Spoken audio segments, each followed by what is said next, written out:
All right. Well, welcome, Ryland. It's so great to have you here. And thank you to everybody who just watched this incredible film with us. I'm certainly inspired by it, and I'm really stoked to be talking with Ryland Engelhart. Ryland is one of the producers of Kiss the Ground, the film we just watched. He's also the co-founder and executive director of Kiss the Ground, the organization. So welcome, Ryland. Could you share with us a little bit more? Share with us a little bit more about sort of your journey and inspiration. Why did you create this film? And in that, tell us a little bit more about what Kiss the Ground, the organization, is. Yeah, thank you. So let's see. Basically, we have to go back almost, 15. If I go back 15 years, I could go back further, but I know this is supposed to be, brevity. So basically, my family started a restaurant company called Cafe Gratitude in Gracias Madre. So I've been in the food space for 15 years. That brought me to New Zealand 8 years ago to speak at a conference. And I was just part of an audience discussion similar to maybe this one tonight, but in person. And basically there was a discussion called, can human beings sustain themselves on planet Earth? And 6 out of the 7 experts said no. And that, we're in a dire moment, and, we're facing the 6th mass extinction. And it was an intense, sort of daunting, shocking, depressing, almost, it actually brought me to tears. And the last person that spoke was a guy by the name of Graham Sate. And he basically shared in 5 minutes that what they're saying is true, that the destruction that human beings have done to our ecological systems is pretty dire. But if we could think as part of nature, and we could think as part of the way that the carbon cycle works, we could actually work with plants, trees, grasses, and the whole agricultural system to take arguably the most destructive system on the planet and make it the system that could be the great redeemer, and that everyone who eats could participate in that revolution and that shift, and basically explain the way that the carbon cycle worked. And for the first time, even though I was a proponent and big environmentalist and activist for organic food, I had never seen the connection between photosynthesis, plants, trees, grasses, and carbon and climate change. And in that moment, it was like an explosion of possibility in my mind. And it was just like, oh my God, this is the most inspiring, compelling, hopeful idea that has ever come across my plate. And Really? and so I literally came back to LA from that trip and just became an evangelist for soil and for regenerative ag. And as a restaurateur and someone in hospitality who talks to a lot of people, and I just started sharing this idea with as many people as I could, and that led to a group of people meeting in my living room for about a year on Monday nights for a couple hours, strategizing how we would get this message out to the world.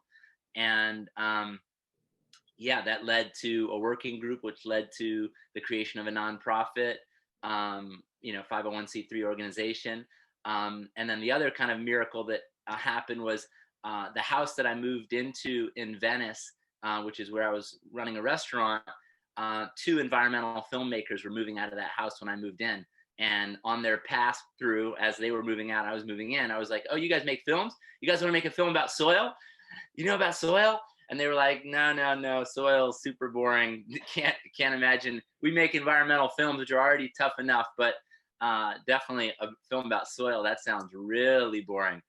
And they said they were disinterested, but they actually ended up calling me 6 months later and saying someone else approached us about a film about soil and how it could be a solution to climate change. And we know that you've been doing this advocacy education work with your developing nonprofit. We'd love to partner with you and call the film Kiss the Ground. And of course, that was my whole thing, was like, how do we create powerful messages? How do we create stories that inform and inspire a new narrative of hope and possibility that could create an opening pathway for us to all, take implementation and action and move this forward. Yeah, well, that is just one of the most incredible things about the film is what an invitation it is and what a tangible, everyday solution it offers to everyone. I mean, we all sit down to eat, right? And I forgot to mention in the beginning that a great way that we can all sort of continue this conversation is to continue to learn about what's happening. And at the end of this interview, I'm going to be announcing someone who's watching who has won our raffle, a ticket to the Eco Farm Conference, which is coming up January 20th to 23rd.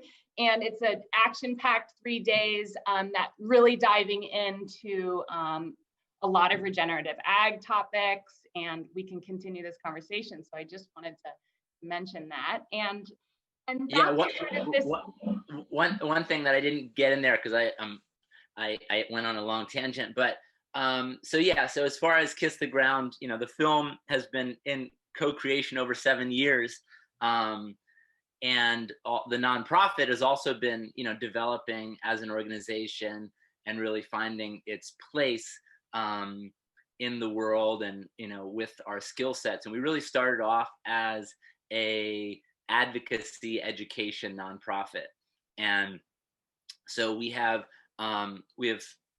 4 primary programs where we're doing work. So we started off as media and storytelling. So the film is part of that, even though that was a collaboration with Josh and Rebecca, the directors. But we made over 60 short films over the last 7 years, all about different stories, different people and projects that are reflecting this regenerative paradigm.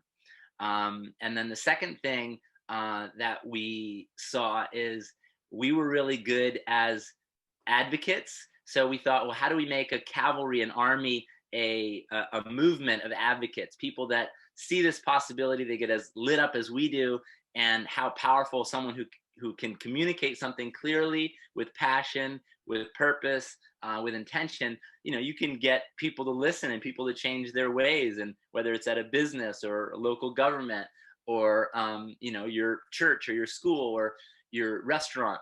So we saw how powerful advocacy was, and so we created a program called the Stewardship Program, where we build courses, in person or online, now obviously mostly online, where we train people to be advocates for the regenerative movement. And we just launched a really amazing course called the Soil Advocacy Training. It's like a master class level course that has 8 hours of content with self-led, that you come out the other end to be an epic communicator, spokesperson for the regenerative movement with all the leading edge science, graphics, so you can put your own presentation together, and your own kind of personalized story and how that fits into why you're an advocate. So we're continuing to build courses this year, like a course for business leaders who want to bring regenerative ag into their supply chain, a course for beginning gardeners that want to bring regenerative practice, and one for advanced gardeners. And then we're looking at another course that's going to be serving populations of farmers in India, for kind of a small shareholder farmer, 1 acre to half an acre, and growing vegetables, how they could do that in a profitable and ecologically beneficial way. So we're looking for collaborators and teachers to create content that really we can scale, really great teachers and educators on their message and their teachings of regenerative agriculture. And where can folks who are watching now go to learn more about these programs and maybe get involved themselves? Yeah, so kisstheground.com. And really the other thing that is really, really set up for, like, I just saw the movie, I'm inspired, what do I do? We have something called Find Your Path. And it's a really cool little wizard on our website where you go to find your path on the Kiss the Ground website. And you basically just type in your interests and what you do. And it basically kicks you back 2, 3, 4, 5 actions for you to take that specifically are set to your context and your capacity. And so we're not just working within the Kiss the Ground ecosystem, but also working with 26 other organizations that are working in different ways in the regenerative space, and guiding people, whether it's around policy. There's a soil policy action website that we were collaborators on, where you basically can go there and you can send tweets and emails and messages to your relevant politicians, local and state and national, to understand soil. You can send them videos. You can send them to go watch the Kiss the Ground film. Great.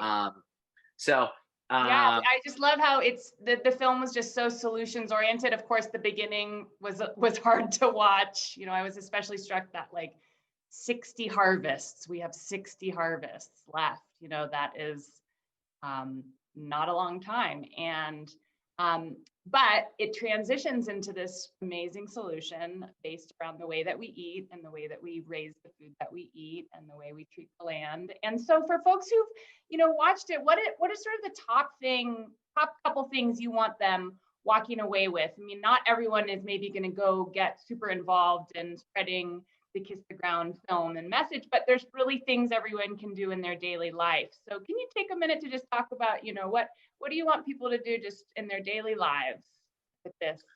Totally. So yeah, it's as far as daily life, you don't want to kind of continue to dive into the education. Really, I think the most powerful thing that we can start to do is, know where our food comes from, and start supporting food coming from systems that are helping regenerate soil, and taking care of the land. So, know a farmer and know how they grow their food, and be proud to be supporting and eating food from a farmer that's, caring for and healing and regenerating your soil. So Right. whether that's farmers market, and asking all the farmers at your farmers market how they take care of their soil, how they grow their food, and then finding your favorite farmers that are kind of passionate about that. Then, and so having some of your primary things that you eat on a weekly, daily basis coming from those systems to support that. So that's obviously one thing. There's there at a more sort of commercial scale, there's a regenerative organic certification that's just in early stages. I think there's probably 60 or 80 brands that are developing first products to come to market that are part of the ROC, the Regenerative Organic Certification. Dr. Bronner's soap company, Patagonia Apparel and Provisions are kind of the pioneers, along with the Rodale Institute. Right. So that's check out. So that'll be a label that people can look for on their food eventually. That's right. Uh-huh. That's right. Great. And then compost. We talk about compost in the film. Yeah, we love compost. Yeah, I mean, really, as human beings, the vision is, how can we be part of the regeneration? And when we turn waste, what we call waste, food scraps, and we put those, we get those back into the earth, and they decompose and turn back into the minerals and nutrients that they are, the fertility, and we bring that fertility back to the land. We're participating in a regenerative cycle. So having compost become part of not just a good idea, but part of our practice, part of what we do, is we don't put, because again, the food waste that we throw out oftentimes ends up in a landfill, and with the organic and inorganic things and the improper ability for it to decompose, it putrefies and turns into methane gas, which is a lot more, it's a much more intense greenhouse gas than even CO2. So it just becomes an exacerbation of the problem versus part of the solution.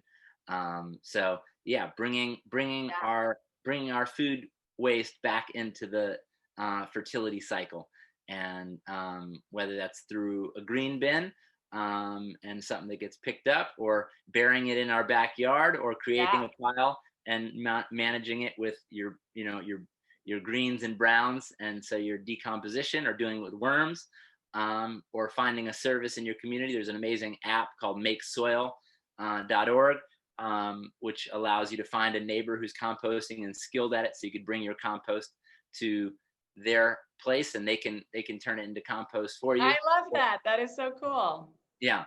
And I want to just tell everyone who's watching that we have some great compost demonstrations happening out at our farm, the Food Love Farm, which is open to the public. And so you can get on sierraharvest.org or search for the Food Love Farm. And that's a great community resource to learn about composting here. Yeah, and then another thing is just exploring planting. Be a little farmer, be a cultivator, be a grower, be a life giver. Sequester carbon just in your whatever little patch you've got, right? That's right. So yeah, explore. As springtime comes, grow something and watch it grow, and understand that as that plant grows, it is building itself out of carbon dioxide. It's sequestering carbon into the ground, and you get to see and participate in that little and that bigger cycle that we can all be a part of.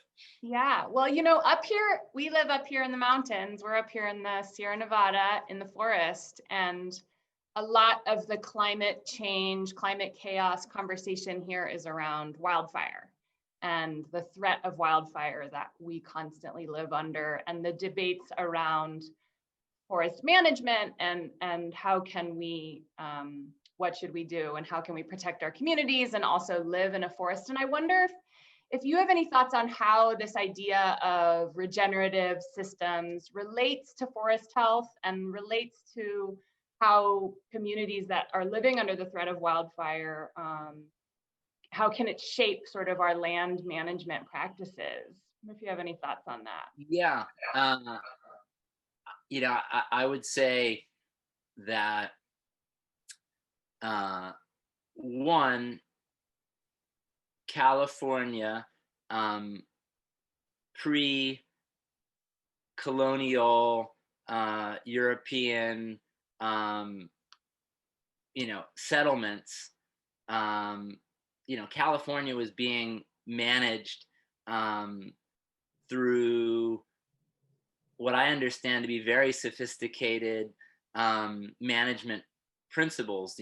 Oftentimes indigenous people were considered like hunter-gatherers, but really there was an unbelievable known science of fully integrated with understanding the ecological and the way that the system and nature worked, such that there was all kinds of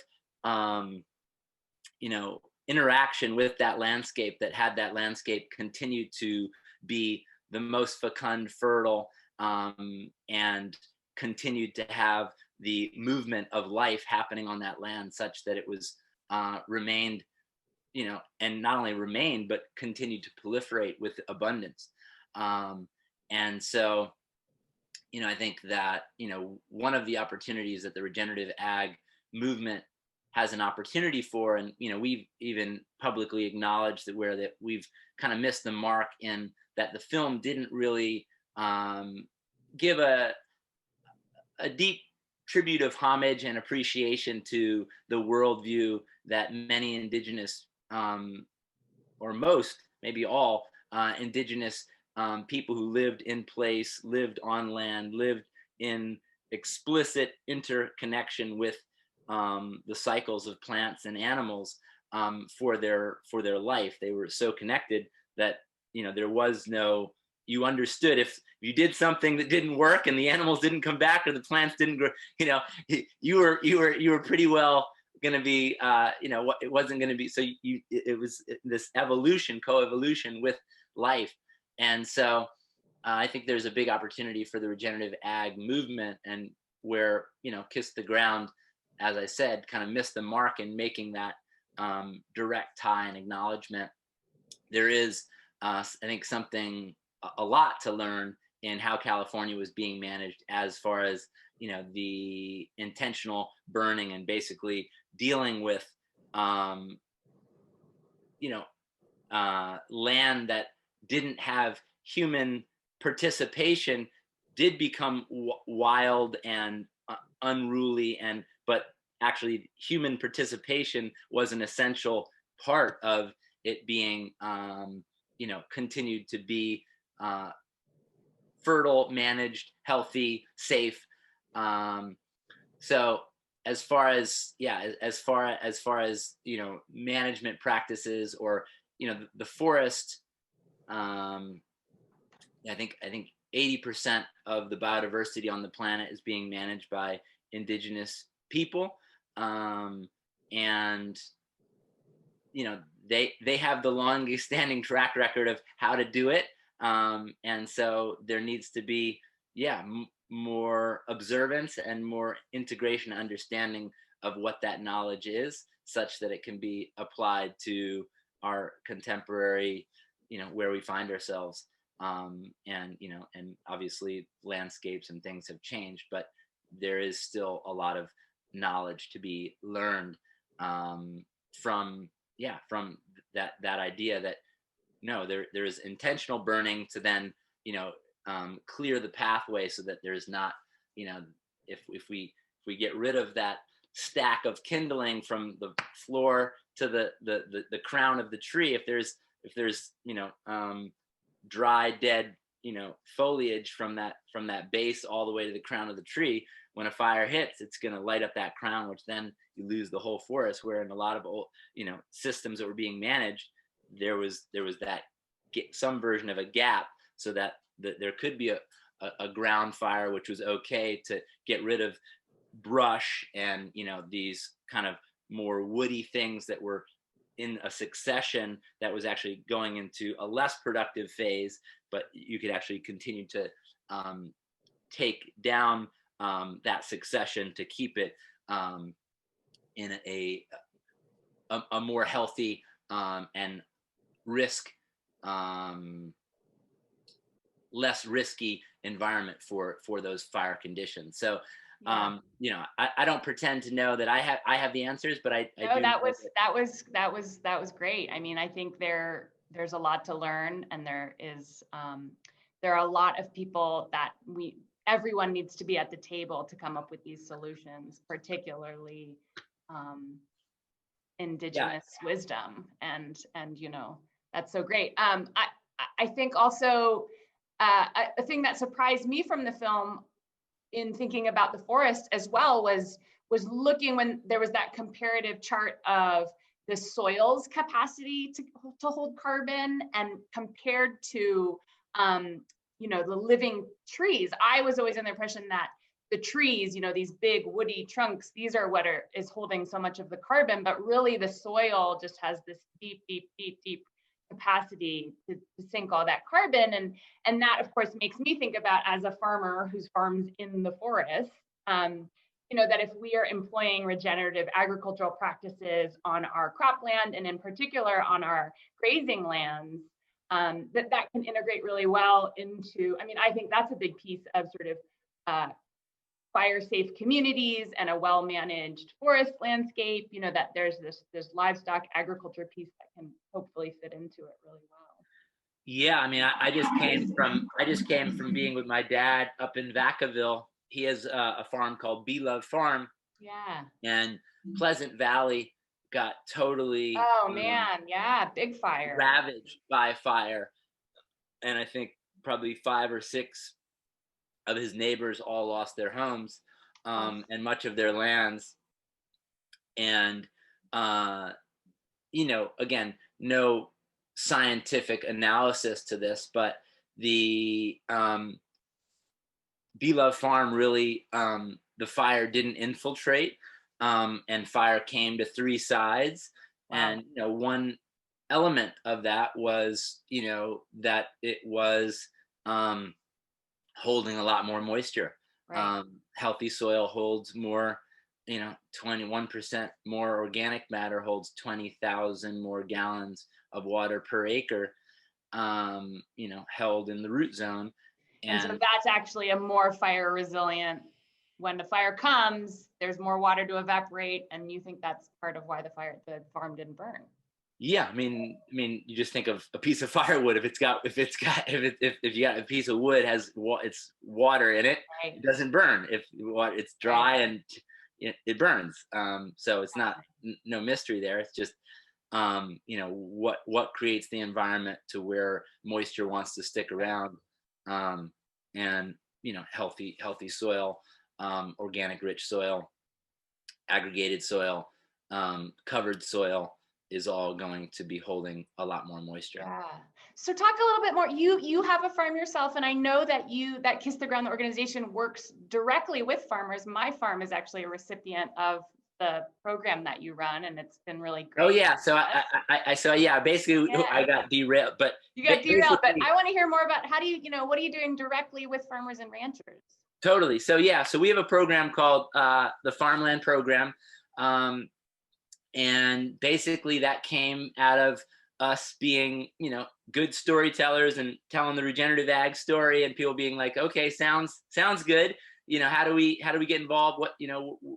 And so we thought, okay, well, it sounds like we're being called into, providing more technical training for farmers and supporting more farmers to make this transition. Obviously, that's a natural evolution of, okay, people are listening now, how do we implement the idea of a shift in consciousness? So we basically for the last 3 years have been raising a fund that pays for farmers and ranchers to have access to some of the best technical training that we've come by, the Savory Institute, Soil Health Academy, Gabe and Ray from the film, and Darren Doherty and Regrarians, and basically providing farmers and ranchers access to these technical training courses, and then having a mentor from Kiss the Ground who is someone who can resource those farmers in transition.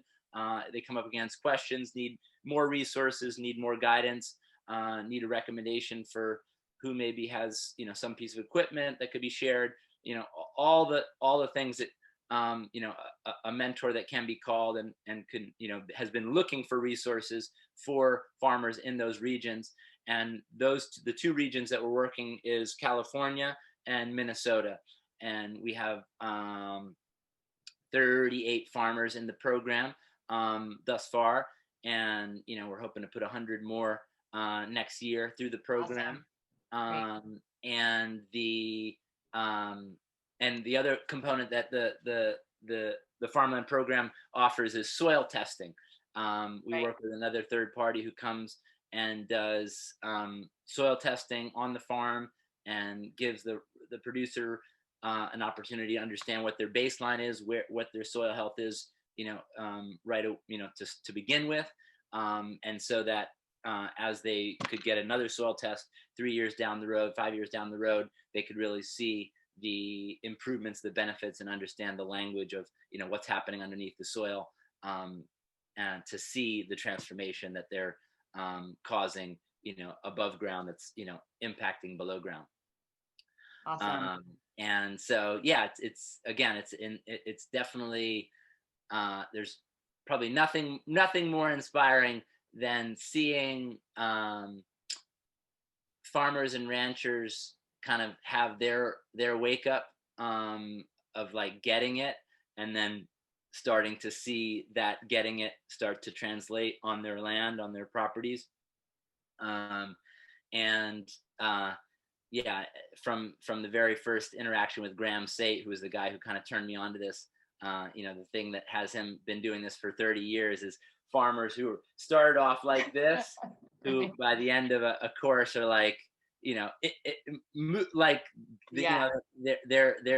see, they're touched by the possibility of what is possible. And so well, it's empowering for farmers. And I have to say, a lot of small farmers that we work with have been using a lot of these strategies, are doing their part to sink carbon in the ground. And a lot of times you get the question like, why are you a farmer? Like, how did you get into farming?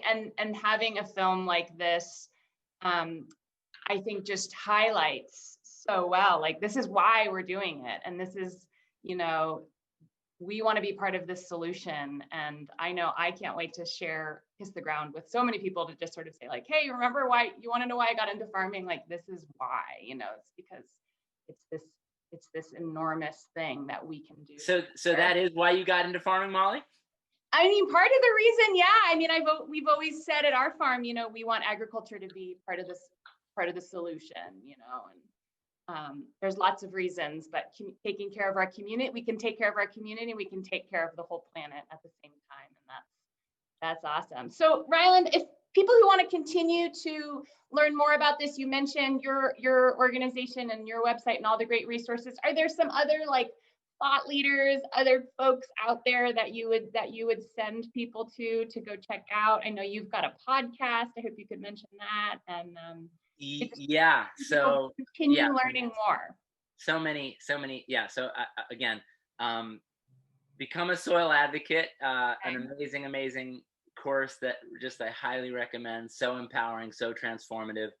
Go to Kiss the Ground, find your path. Find the next steps to engage you in your regenerative journey.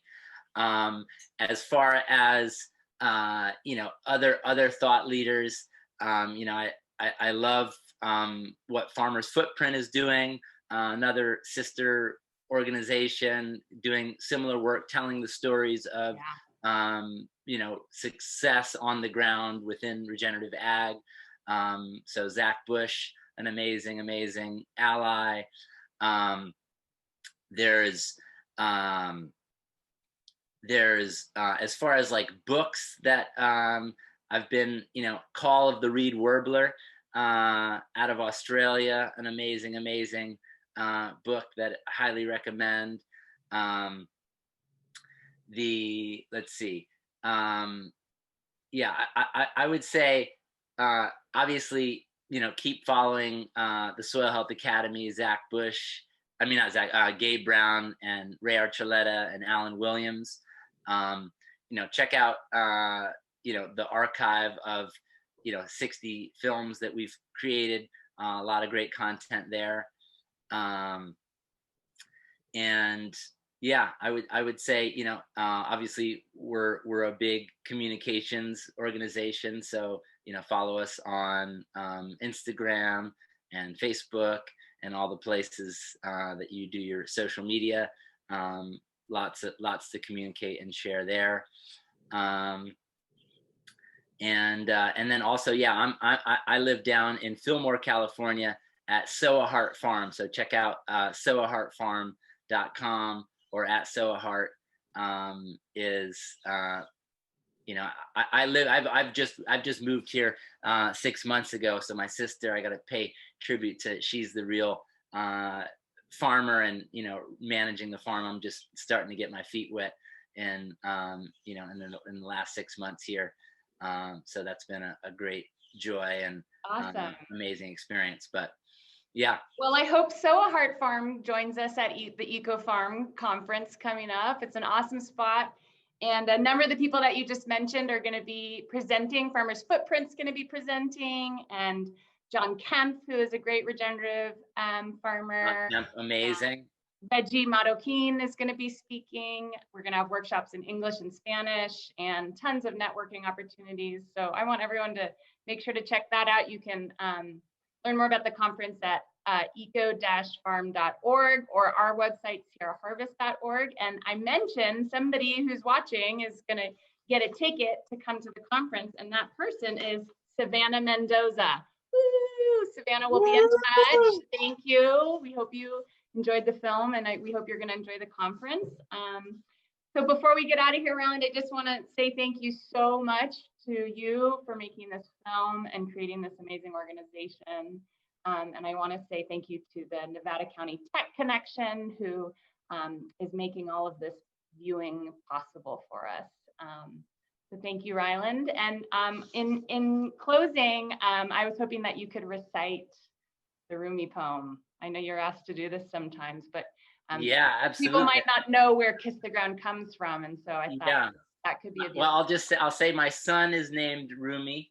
And Rumi has been probably one of the, if not the most inspiring poet, wordsmith, divine, Yeah. weaving human experience and the divine experience together. And it's always been a guiding force for my life. And so the Rumi poem that inspired Kiss the Ground starts like, let the beauty you love be all that you do. There's hundreds of ways to kneel and kiss the ground. So yeah, may we all find the way to kiss the ground in our own hearts. And thanks for tuning in. Thanks for watching the film. I want to thank Josh and Rebecca Takal for directing and making the film in collaboration. And grateful to be here. Thank you, Ryland. Take care. Bye-bye.